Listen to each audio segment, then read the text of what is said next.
Hi, my name is Jesse at Trash Panda, and we've spent the last 4 years learning how to make a disc. It all started when I built an injection machine in my garage that operated on my body weight. But there was a problem. It took 30 minutes to make each individual disc. Not to mention, it was quite the workout as well. From there, we scaled our capacity with a local manufacturer and released 2 discs, the Inner Core and the Doom. The overwhelming support from both led to us getting our very own injection machine. Because after 3 years, the truth was and is, we still have so much still to learn. So over the last 2 months, we locked ourselves in our warehouse and learned as much as humanly possible about manufacturing discs, which leads us to now. 4 years in, grown up, and more determined than ever with a new and improved how to make a disc golf disc. The first step is the material, which for us is always 100% recycled plastic. And while there are literally thousands of different types of plastics, in disc golf we keep it relatively simple with 2 general types: premium and baseline. Interestingly enough, baseline plastics vary a little more from manufacturer to manufacturer and are typically easier to run. So since this video is an in-depth look into how a disc is made, we're gonna go with the more difficult of the 2 and run premium plastic. Now, everyone has their secret sauces, but I'm gonna let you in on a little secret. The primary plastic type in almost every premium plastic on the market is called TPU, or thermoplastic polyurethane. And maybe the most interesting thing about TPU is that it's hygroscopic, meaning it absorbs moisture from the air. And while that may not be noticeable on a surface level, like the disc won't be heavier in a more humid environment, it does bear a massive effect on the disc making process. Specifically, if I took this plastic right now as it is and tried to run it, it would kind of like boil and burn because there's still moisture inside. So before we can even think about running TPU, we need to dry this for 4 hours. And for those who remember the good old garage days, yes, at one point I did that in a toaster oven, which is still crazy even thinking about it, but now we have a dryer that's actually made for plastics. Right now it's full of a color we call Baja and needs another 3 hours or so. So in the meantime,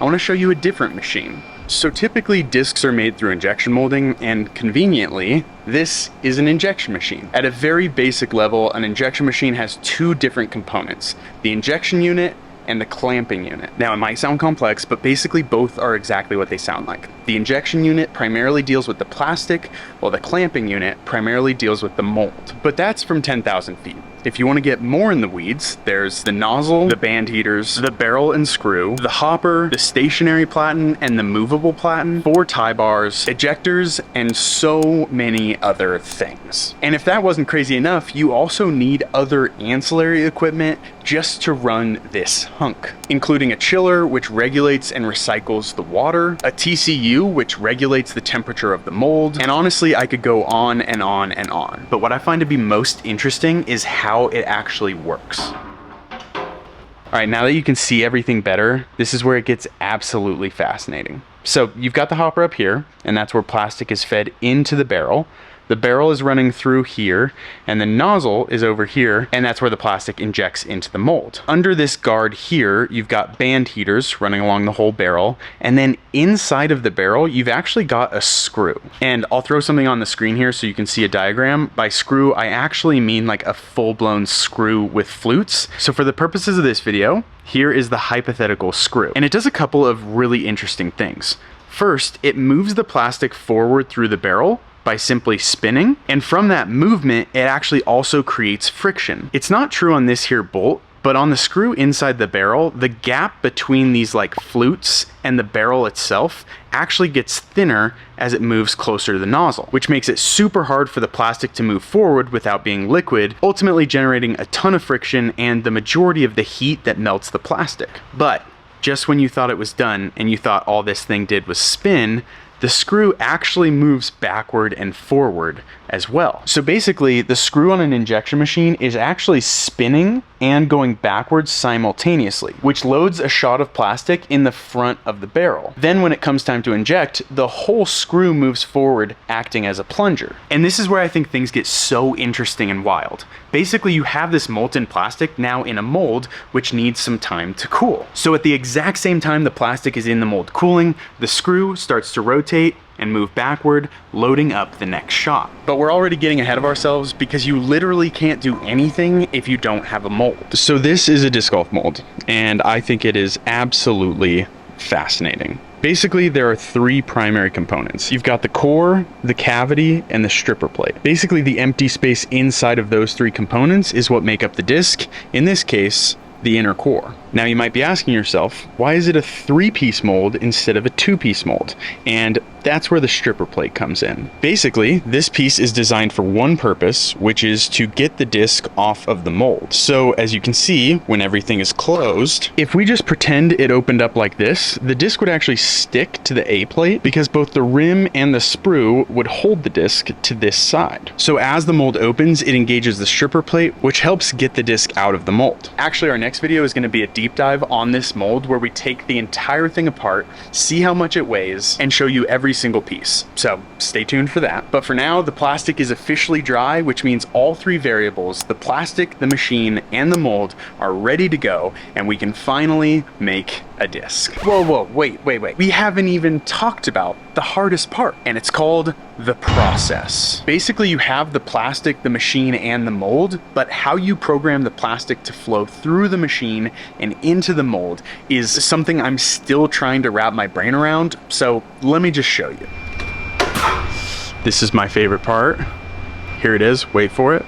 Boom. All right, so just as a reminder, we're trying to figure out how plastic goes from point A all the way to point B. And that is done through something called processing, which happens inside of this here computer and is something you can literally go to school for. Basically, you've got a quick overview here, and then you've got all these sub menus where you can change different parameters. For example, this is how the mold opens and closes. Plus, it opened up a sub menu and you've got all these other options too. Or let's go to the injection page. If you remember from earlier when the screw is moving forward, that's this page. And it's relatively simple, right? You've only got a few parameters on here.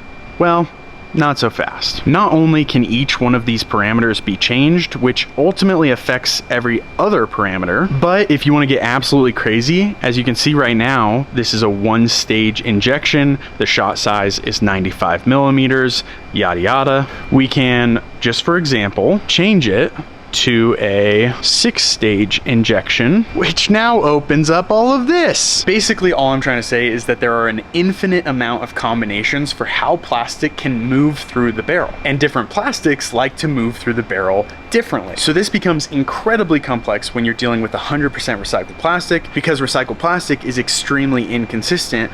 But that's not where the complexities end, because a major component of how plastic needs to flow is ultimately decided by the mold that it flows into. So if hypothetically our plastic stayed the same and the machine stayed the same, but we switched from the inner core to the dune mold, we would have to rebuild the entire process. And ultimately, therein lies the secret into how a disc is made. It is insanely complex, so frustrating, and you'll want to give up at least once a day.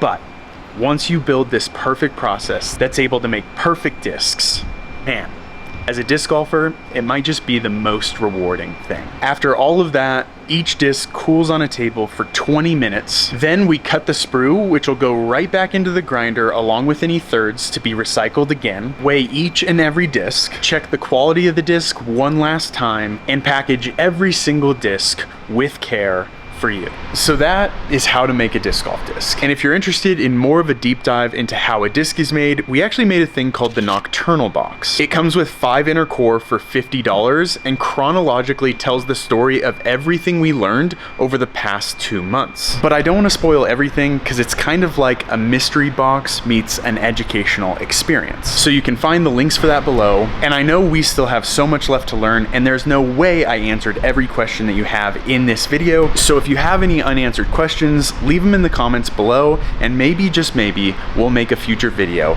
answering your question. And as always, thank you so much for watching. Please subscribe to support the channel, and we'll see you next time. How's it look? Beautiful. Magnificent. Stupendous. Excelsior! Dude, you have the thing on your head.